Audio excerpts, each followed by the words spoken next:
Chuck, thanks for being with us Sure. at our fly-in. You've been a leader in the Agriculture Workforce Coalition, NCFC. Your organization manages it. You're the chairman. Why is it so important to you that we work together in a coalition on this important effort? Well, Cam, we know that farmers and agriculture in this country, we're not a vast majority of the country any longer. We're now, by most estimates, less than 2% of the population. Some people say that there's only 30 congressional districts left in Congress that are truly rural out of 435. So it's a small group. It's important when you're a small group, to be together. And the good news for agriculture is that my experience here is that when we're together and speaking as one voice, whether on immigration or any other issues, we're a powerful group, even with our small numbers. Because generally speaking, members of Congress, whether even their most urban members, recognize that food is essential in this country, and they want to appreciate, the food production system that we have. And so when farmers are in here saying, we've got a problem and we need it fixed, and that's a united message across all farmers, that's a powerful voice. And that's what we've had on immigration, and that's why, we've had action in the Senate, now some small action by the House Judiciary Committee. But the importance of us staying together and speaking with that one voice are going to be essential to ever being able to push anything across the finish line.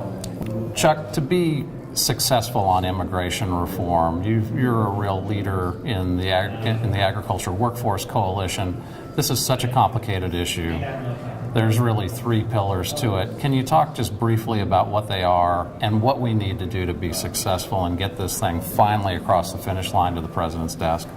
I think, Cam, our strongest message is to simply make the case on behalf of the American farmer.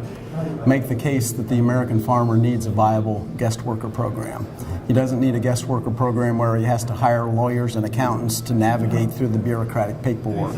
He needs a guest worker program that he can sit down, he and his family, and figure out what their labor needs are and get those labor needs through a reasonable guest worker program.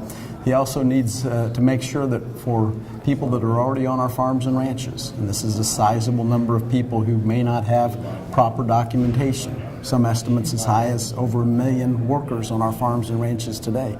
We can't lose those workers. Those workers are irreplaceable. If you take them away, we won't produce the food and fiber for this country like we do currently.